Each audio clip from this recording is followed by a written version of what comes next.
iniciar con nuestra ronda de entrevistas y tenemos que hablar de temas de salud. Quiero saludar al doctor Max Enríquez, viceministro de Salud y Vigilancia Epidemiológica, para conocer acerca de las nuevas variantes y la disminución de casos COVID que se ha registrado en el país. Buenos días, doctor Max, y bienvenido a la primera. Les saluda Iraís y Walter. Iraís, Walter, ¿cómo están? Buenos días, muchísimas gracias. Tenemos que mencionar que en esta última semana, la semana 3 para nosotros epidemiológica, hemos tenido un descenso de casos. No es muy significativo, pero sí es importante decir que de 6.670 de la semana 2 hemos bajado a 5.875 en la semana 3, casi 800 casos menos a nivel nacional. Hay departamentos en los cuales se está habiendo una reducción, como es Santa Cruz, es Beni, Cochabamba también. Son 3 de los departamentos en los que hemos encontrado ya la reducción. El resto, si bien tiene un incremento, pero tampoco no es muy significativo.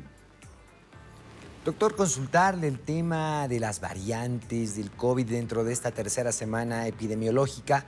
¿Cuál ha sido la variante que ha estado circulando en nuestro medio? Miren, estamos a la espera de un resultado de laboratorio. Este laboratorio hace las pesquisas, hace el estudio genotípico. Entonces, entre las próximas horas ya vamos a tener algo más claro también de las subvariantes. Pero, sin embargo, tenemos que decirles que pese a la JN1 que ha estado empezando a circular, todavía hemos visto y se comprueba nomás que la severidad es mínima, es muy baja, pero sí la alta transmisibilidad. Aunque las acciones también complementarias que se han estado implementando en el país empiezan a demostrarse que son útiles, ¿no es cierto? La vacunación es útil, el uso del barbijo para evitar y romper la cadena de transmisión. Bien, doctor, hay muchas personas que últimamente también se han contagiado con el COVID-19. Quisiéramos conocer también cuál es el estado de salud de estas personas. ¿Existirían casos graves? No tenemos casos internados en terapia, están más bajo control. Como hemos dicho, no hay tanta severidad, pero sí las muertes que han ocurrido tenemos que mencionarlas, que es personas que se descuidan, que no llegan a tiempo, que dejan pasar la enfermedad como si no les importara. Decirles que pese a la JN1 que ha estado empezando a circular, todavía hemos visto y se comprueba nomás que la severidad es mínima, es muy baja, pero sí la alta transmisibilidad. Aunque las acciones también complementarias que se han estado implementando en el país empiezan a demostrarse que son útiles, ¿no es cierto? La vacunación es útil, el uso del barbijo para evitar y romper la cadena de transmisión. Bien, doctor, hay muchas personas que últimamente también se han contagiado con el COVID-19. Quisiéramos conocer también cuál es el estado de salud de estas personas. ¿Existirían casos graves? No tenemos casos internados en terapia, están más bajo control. Como hemos dicho, no hay tanta severidad, pero sí las muertes que han ocurrido tenemos que mencionarlas, que es personas que se descuidan, que no llegan a tiempo, que dejan pasar la enfermedad como si no les importara mucho. Entonces, y estas las más asociadas a las complicaciones de morbilidad que tienen, como son las enfermedades de base, van a ir complicando siempre este tema de COVID. Recordemos, COVID va a estar viviendo con nosotros, tenemos que aprender a convivir con el COVID y esto obliga pues a tener los cuidados necesarios en estas poblaciones de riesgo. Doctor, consultarle para todas las personas que tal vez tienen distintas dosis, tienen 1, tienen 4, 5 refuerzos, ¿cuál es la cantidad mínima de dosis que una persona debe tener para ir combatiendo y, como usted bien decía, ir conviviendo con esto del COVID que ya es parte de nuestra vida? Bueno, una vez que ya se han establecido los parámetros internacionales, una dosis es la dosis anual que requieren todas las personas. Con esa vamos a poder combatir a COVID, con esa vamos a poder enfrentarnos a este virus que siempre ha traído mucha tragedia y dolor. Entonces, lo que le estamos pidiendo, se hayan puesto 1, 2, 3, 4, 5 dosis, una dosis anual es la necesaria en todos los grupos etarios. Bien, doctor, además del COVID-19 también se registran casos de dengue, sobre todo en el norte paceño. ¿Qué nos puede comentar al respecto? Estamos haciendo el control de dengue, hay desplazamiento del equipo técnico también nacional, apoyando al nivel departamental para contribuir a las acciones locales.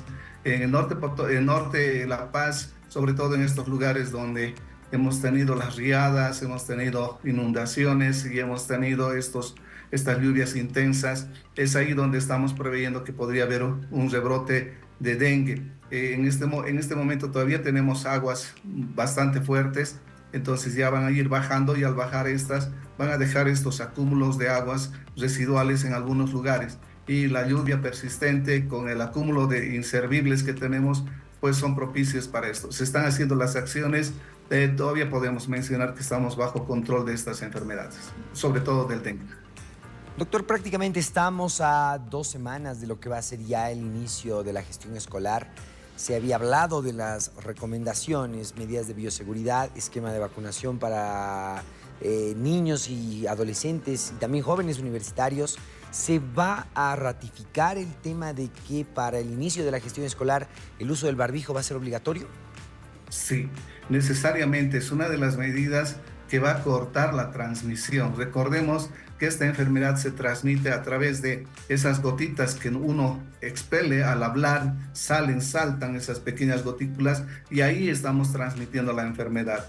La otra forma es el contacto con superficies en las cuales yo que he tosido en mi mano, he tocado el escritorio, he tocado la mesa, las sillas, los pasamanos, ahí voy a dejar al virus y otra persona que no estaba enferma podría contagiarse. Son medidas que son muy importantes tomarlas y asumirlas. Educación y salud han hecho un convenio, han visto la necesidad de hacer esta articulación para exigir y pedir a nuestra población estudiantil y a los padres de familia que puedan enviarlos porque tenemos que cuidar de nuestros niños y la mejor forma de cuidar y evitar el contagio es el uso del barbijo. No vamos a poder hablar mucho del distanciamiento porque sabemos que vamos a estar en un aula 30, 40 niños, entonces la mejor forma es pues proveerles de su barbijo y el lavado constante y el uso del alcohol gel van a ser muy, pero muy importantes en todas las unidades educativas. Bien, doctor, como nos encontramos ya a miras de retorno a clases, los padres de familia también deben conocer cuáles son los principales síntomas que se registran en los pequeños cuando son contagiados con COVID-19. ¿Cuáles son estos síntomas? Mire, nosotros mientras no se descarte lo contrario, una infección respiratoria debería de hacernos sospechar de que se trata de COVID. Y esto se manifiesta con cefalea, dolor de cabeza, fiebre, malestar general, ese cuerpo partido que decimos, ese dolor de espalda, en algunos casos vómitos y en algunos casos problemas gastrointestinales que siempre van a ir molestando al niño.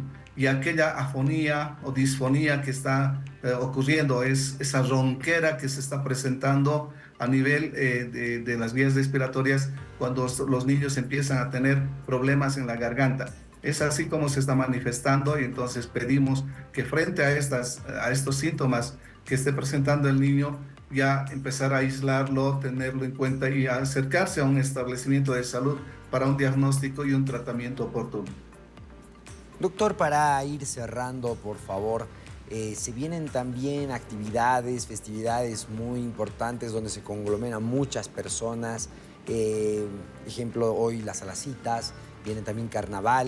Y bueno, el tema de la vuelta a clases. Hemos escuchado su recomendación, el tema de mínimamente una dosis de refuerzo anual, pero para todas las personas tal vez recién igual se están uniendo a la sintonía de la Red ATV y viendo esta entrevista, su recomendación final para poder evitar la propagación de este tema del COVID-19. Una de las cosas que les pedimos a la población, no subestimar a COVID. Primero, COVID va a circular y está circulando y va a estar presente por muchísimos años, así como lo ha hecho influenza, ¿no es cierto? Desde el 2009 seguimos teniendo casos de influenza. Lo mismo va a ocurrir, ya está dentro del esquema regular de vacunación en el Ministerio de Salud, en el PAI, lo cual nos va a determinar que cada año vamos a tener estas campañas de vacunación contra COVID. Y para ello nosotros ya tenemos que pedirles a nuestra población contribuir con su parte. ¿Y qué es ese? Ponerle el hombro a la vacuna, ponerle el hombro para evitar la transmisión de la enfermedad. Esta es una primera recomendación. Personas con enfermedades de base, personal de salud, mujeres embarazadas, que son poblaciones vulnerables, esos son los primeros que tienen que estar vacunados.